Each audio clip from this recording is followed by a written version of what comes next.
Welcome to this episode of Vision Alignment, where we get to understand that we all have blindness in our lives. It's important for us all to understand, but even more important for us to understand is in our job, in our work, what we do, we like to have our vision aligned with our core values, our core beliefs. So if we can have that done, then we're going to be much more happy. We're going to be much more successful, and we're going to do a much better job. So that is very important. Now, understand that I'm mainly talking to the entrepreneurs that are out here today. Now, you don't work for a company, but you are the CEO of one of the greatest companies in the world. You are the CEO of YOU. So understand how important it is for your vision to be aligned with your core values, your core beliefs, your core strengths. What makes you up? That is important, and we're going to find out more about what our guest today is going to talk about in his core beliefs, his core strengths, his core values, and his vision. So before we do that, I want to make sure that we also talk a little bit about the guests that are coming up next week, and actually for the next show coming up here later this morning called Stroke of Genius with Rosemary Rossetti.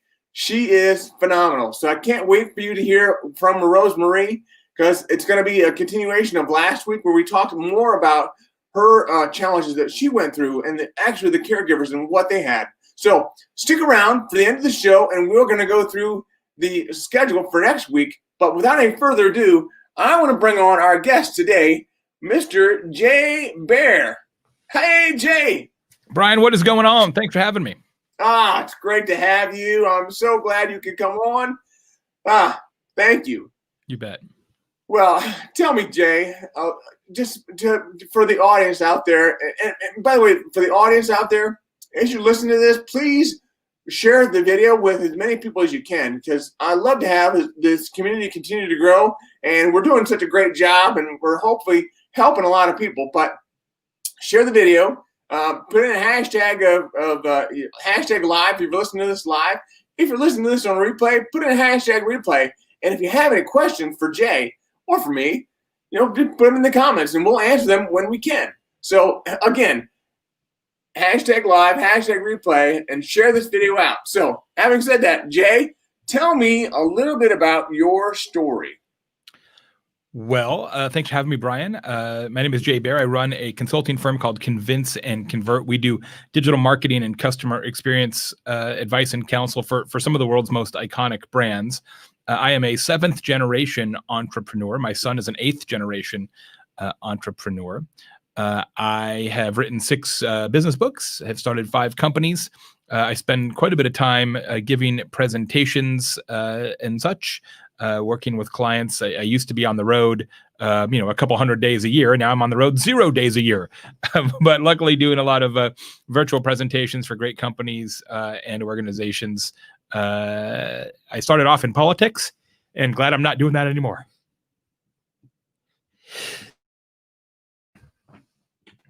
Bless you. Excuse me. As soon as I said politics, I had to get it out. Right.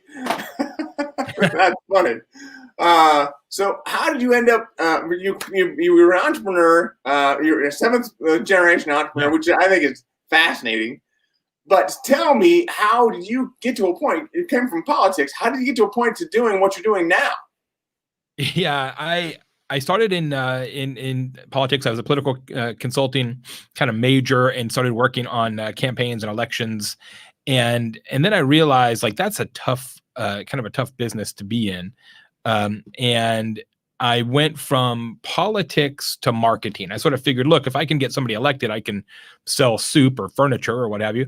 And so I went into what we would now consider to be sort of traditional marketing, because of course there really wasn't an internet then. And I worked for Waste Management, the big environmental services company, did marketing for them. I worked for the government for about 20 minutes as a spokesperson. And I accidentally got involved in online marketing way back in 1993 when domain names were still free.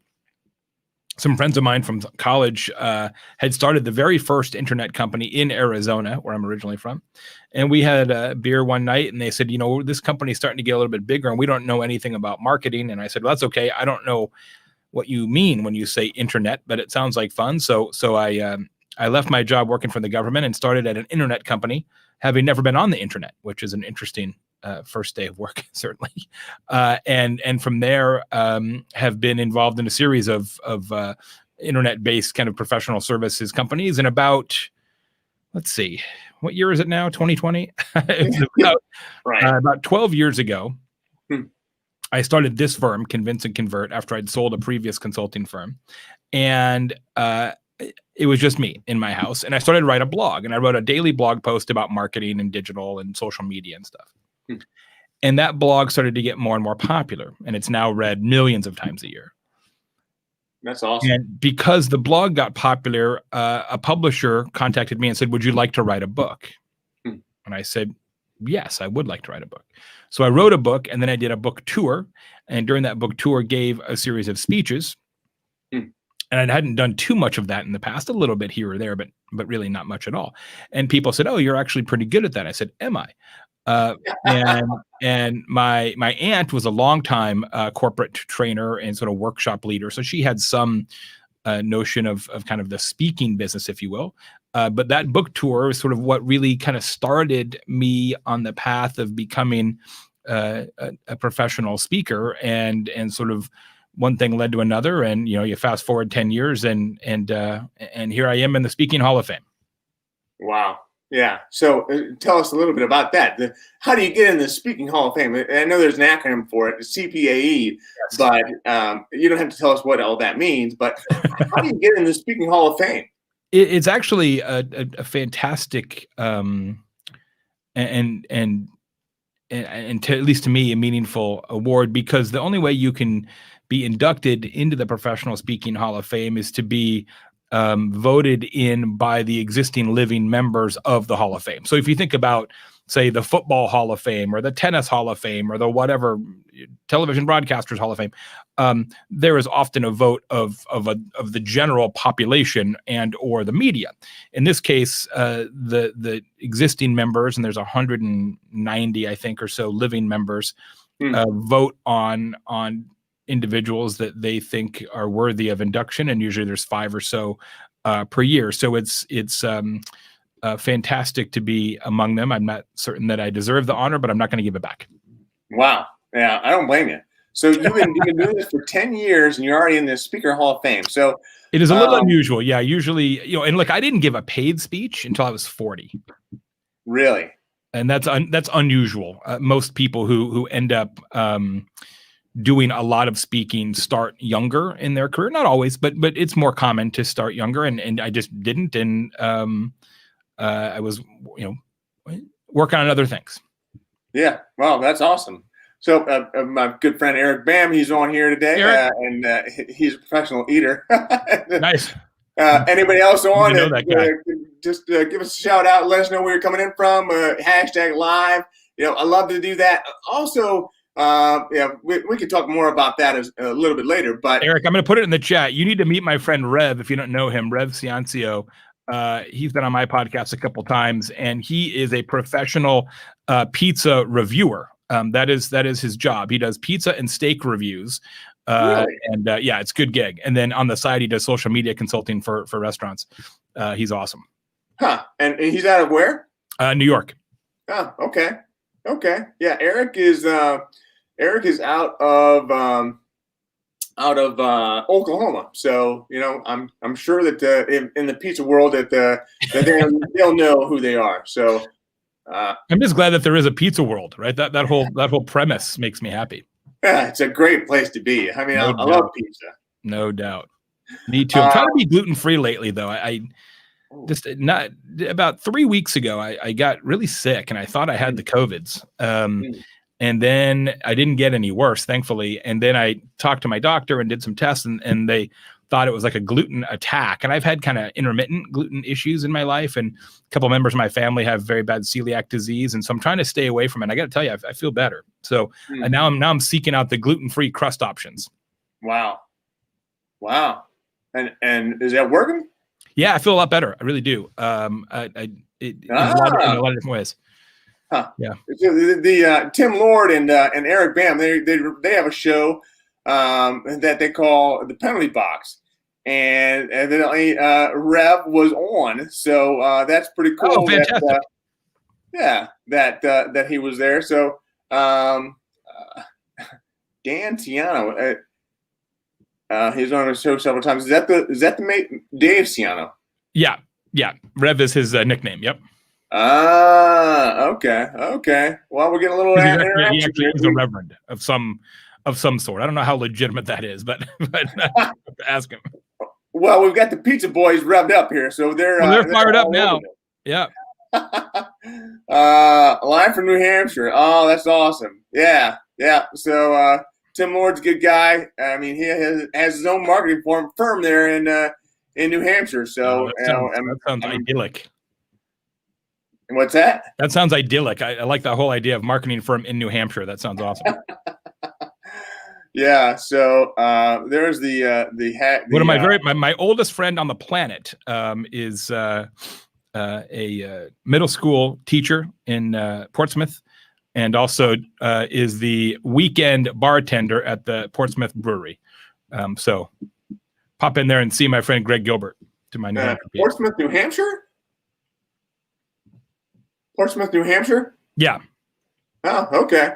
And where is that from? Manchester. I just had a conversation with Tim earlier this week. We were talking about Manchester, Amherst, Milford. Where he's from. Look, I'm from the desert, and so you start talking about like New England geographical, and I'm like, just name a state. It's somewhere over there. That's the best I can do. Gotcha. It's probably 10 minutes away, considering how small everything is in that part of the country. It's next door.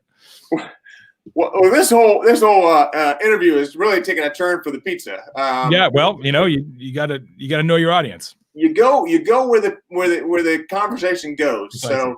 So, I'm happy to have the conversation. If there are other things, if we can get a Rev on here and have a conversation with him, we'll do that too. He'd probably do it if we could track him down. I'm happy to answer any other questions that you have, Brian, that are non-pizza related. Okay. So Portsmouth is right on the water, 30 minutes to the west of Manchester. There you go. I knew Tim would come through for us. Way to go. Awesome. Very cool. So tell me, geez, this has been great. So tell me a little bit about your you told me your story and all that, but what is it that you think is the biggest factor in your success? Well, I would say I'm pretty good at recognizing patterns.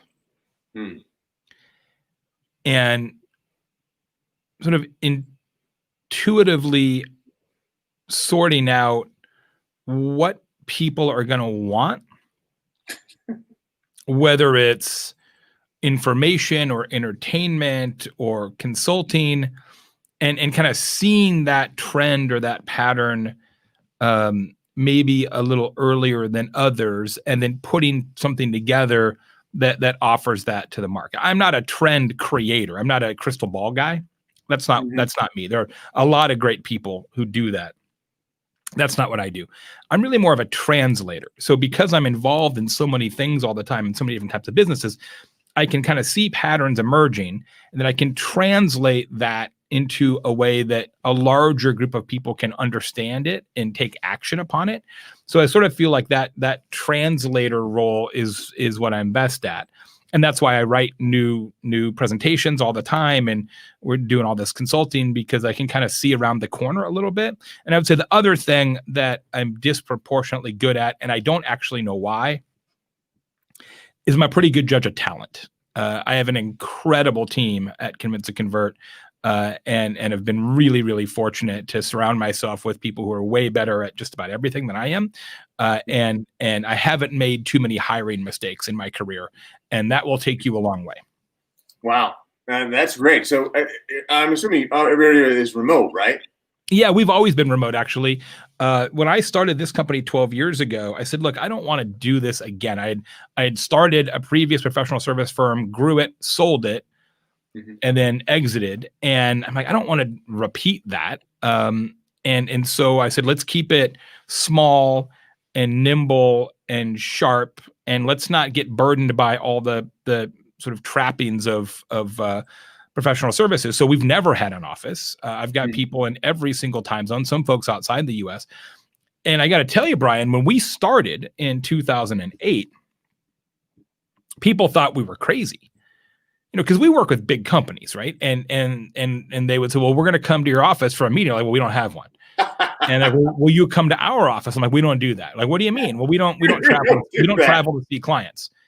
Like, you mean to tell me that we're going to write you a big check and you're not going to come to see us either? I'm like, no, it'll be fine. Just turn on your camera. It's going to, trust me, it'll be okay. Yeah. And for a while, for several years, people were like, what the actual heck are you talking about? And now the whole world's work from home, and I'm like vindicated, man. Like I feel like, yeah, you were way ahead of your time. Way ahead. Like our team only has one legitimate meeting a year, right? Where we all get together and actually really work on stuff. One a year. So we have eliminated a lot of the BS that gets in the way. And so, yeah, it was, and of course the technology's gotten so much better. When we started, it was, we certainly didn't have this kind of technology or many other things that we use as just commonplace today, even FaceTime. So the industry has come a long way. And so in COVID, we haven't had to make too many adjustments in that regard, other than the fact that many people on my team have younger kids at home.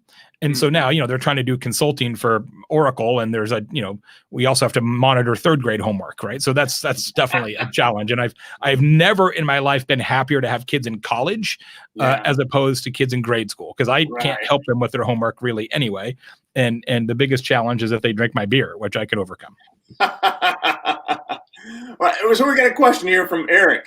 He asks, on average, how long do you prepare for a talk? Oh, that's an interesting question.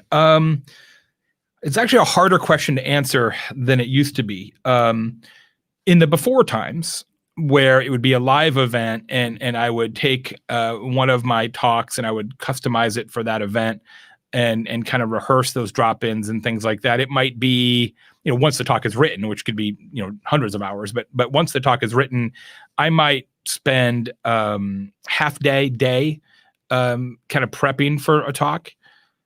Now in COVID times, because things are changing so quickly, the work that I do is much more customized. I've always been a big customizer, but now it's really customized. I did a presentation last night that, half of it I'd never said before.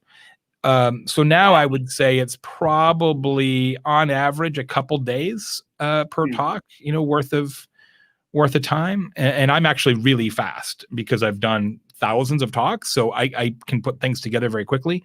And so I can get from sort of idea to working talk very quickly. And then it's sort of figuring out the pieces that are super germane to that particular audience. And it's fun because I speak to so many different types of groups. I mean, just this week, I spoke to a group of billion-dollar hedge fund managers, a group of oral surgeons, and 400 preschool owners.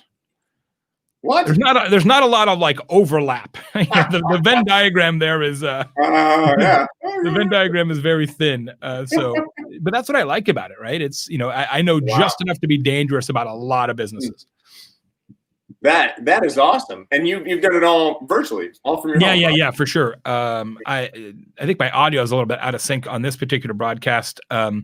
Unfortunately, I've got something messed up in one of my cameras, but I've always done a lot of virtual because my company is a digital marketing consultancy. So we've always done a lot of virtual events, more so than most speakers. But now, of course, it's all virtual, and I've got multiple cameras in here, all kinds of light rigs, like 4 different microphones. I could open a used tripod store tomorrow and just, be ready to go. So it's definitely been a ramp up this year and just sort of adding different layers of technology and different ways to present and all that. Yeah.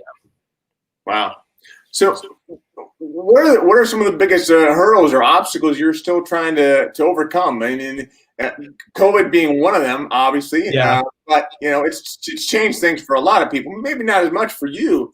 But what in your work world is there still there? Well, I mean, certainly speaking is challenging because we don't have any live events. And that was about a third of our revenue. And we're busy for sure on the virtual events, but it's not quite the same from an economic perspective. On the consulting side, we have what you would consider to be a high class problem, which is the size of our average project is going up. So we're charging people more because the work is more complex and comprehensive. But because of that, the work is more involved and takes longer.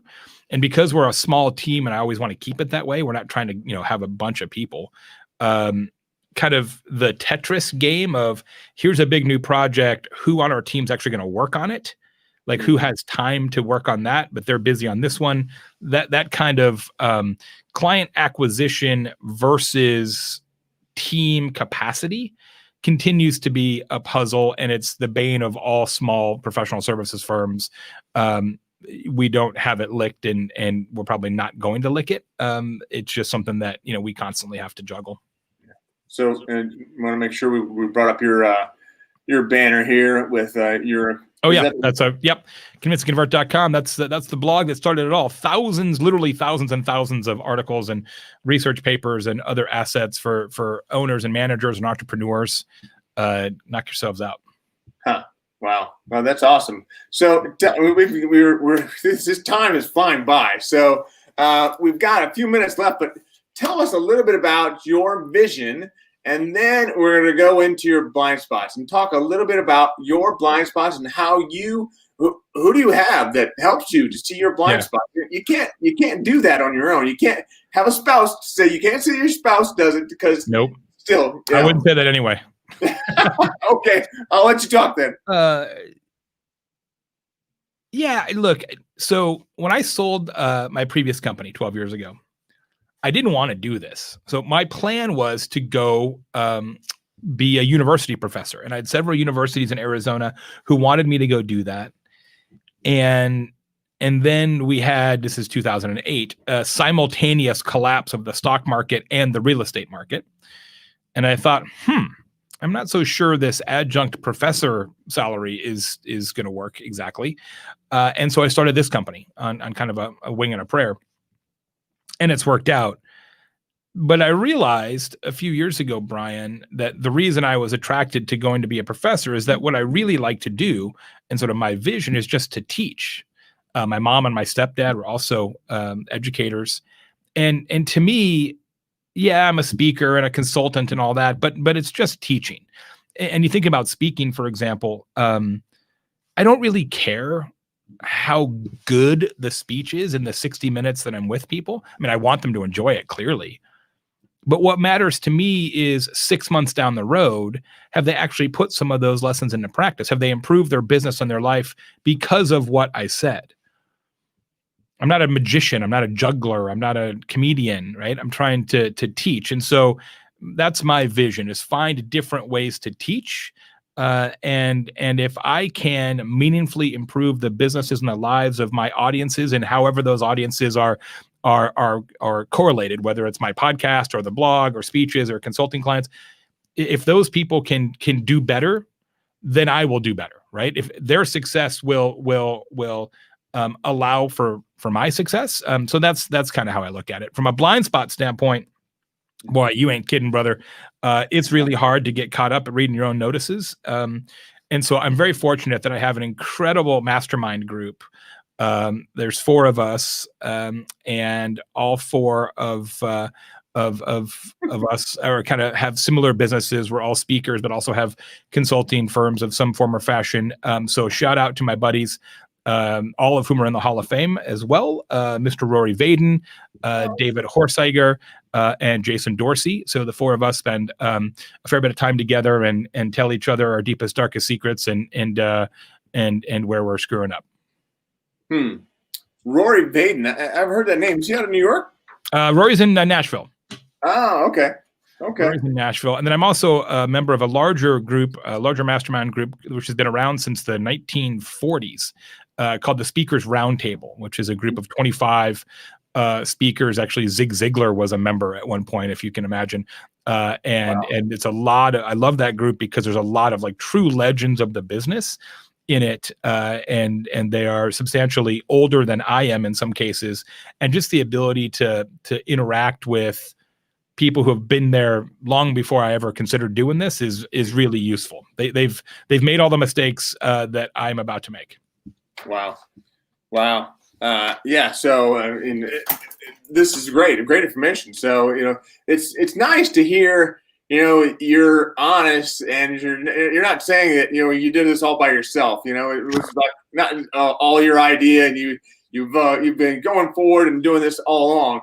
So the people that see your blind spots and the people that help you with your vision are people you've known for quite a while. I'm assuming, but also you've really I don't want to put words in your mouth, but you're really invested in them as well.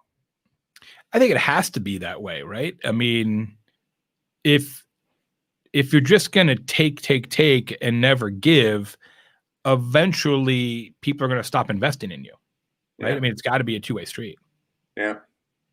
Yeah, and the people that invested in us here, on the call, you've seen all the people coming up. Another one here, Kenny. Kenny. Yeah, he's actually from Indiana as well. Oh, that a boy. I believe he's from Elizabeth, Indiana. If that sounds right. How far is that from Portsmouth? Yeah. Again, we probably don't need to go into that. So yeah, Zig is greater than Jay. Indeed. Indeed. Yeah. Well, yeah. So his earlier comment about something is greater, pizza is greater than COVID. So yes, also true. Anyway, this has been phenomenal. I really appreciate you coming on. So that was a blast. We've still got a few more minutes left, but I wanted to ask you, how do you stay? What brings you clarity? I don't know that anything does. Actually, it's one of my problems. Like I am probably overburdened with options and ideas, and it creates a lack of clarity. I've been able to make it work for me, partially because of my team and my team not being afraid to tell me no. But it continues to be a challenge, right? Some people have one idea and they're like a dog with a bone. I have the opposite challenge, right? Where I mean, just last night I came up with like 5 different ideas for companies, and that's amazing at some level, but also challenging because I'm always doing this, but then also thinking about these other things, and I know it frustrates my team and it frustrates my family, but I can't help it. Like it just. I'm always doing this. Yeah. And over time, I've gotten better. I've learned some hard lessons about kind of going down weird, dark alleys and pursuing ideas without really thinking it through. So I'm better at it than I was when I was younger, but it's still something that I'm challenged with every day. Wow. So tell me a little bit about your morning routine. So I get up, I grab a cup of coffee, I read 2 newspapers actually on dead trees because I'm old. I read 2 newspapers and then I read about 8 or 10 websites. So I do a lot of content ingestion in the morning, and then I sort of dive into my inbox, kind of get things sorted immediately, kind of things that need to be handled, such because my team's in different time zones. So sometimes things will have come in overnight that I need to address. So I kind of take that piece of it. And then what I'm trying to do lately, it's not quite a routine yet, but I'm getting there, is I'm trying to go for a pretty long walk in the morning and kind of listen to podcasts, sometimes do a phone call, clear my head a little bit, and then come back and then dive into kind of real meaningful work. I got to tell you, it's been really interesting for me. Not traveling has changed my routines and my life so much. I mean, for 16 years, Brian, the longest I'd ever been home consecutively was 22 days. That was the longest number of days I've been home. in Really? 16 years. And right now I'm at like 260. Right. So it's pretty weird. It's definitely And been. your wife hasn't kicked you out yet? Well, we have a lake house not too far from here, about 20 minutes. And so I go out there a couple nights a week for sure. Because she's so used to having some distance from me every week, and I'm so used to having some distance every week. It's good to be able to do that. I'm glad we have that opportunity. Wow, that's awesome. Very cool. So a good friend of ours, I'm not sure if how acquainted you are, but Randall Reeder is on. What is up? Randall Reeder from NSA. The whole organization of NSA is near and dear to my heart. They've just done so much for me, and I know they've done the same for you. For sure. I'm always in awe of the people that are part of NSA and everything they do. So Randall is definitely one of those, and Randall is he's been a godsend. So and I'm sure Thanks for tuning in, bud. Appreciate that. So yeah, want to make sure we and oh yeah, right. Wes agrees with you in regards to your squirrel comment. So Excellent. yeah. Excellent. So thank you all so much for joining this call today. If there's anything else that you want to ask Jay, put in the comments. We'll answer it afterwards. But I think for now, Jay's got to run. But thank you so much for being on, Jay. My pleasure. I'm going to put my email address in there as well. You might have to forward it. So if somebody has questions or something, just shoot me a note, and I'm happy to help whenever. Okay. Where are you going to put your email address? I put it in the chat. You see it? Oh, yeah, I see it. You might need to put it up on the slider there. So I can do that. And I will copy. And then I will put it in the banner. So great. Look at this. It's real-time event production. Oh, yeah. Bravo, Brian. Right. Well, I try really hard. Some days it works better than others.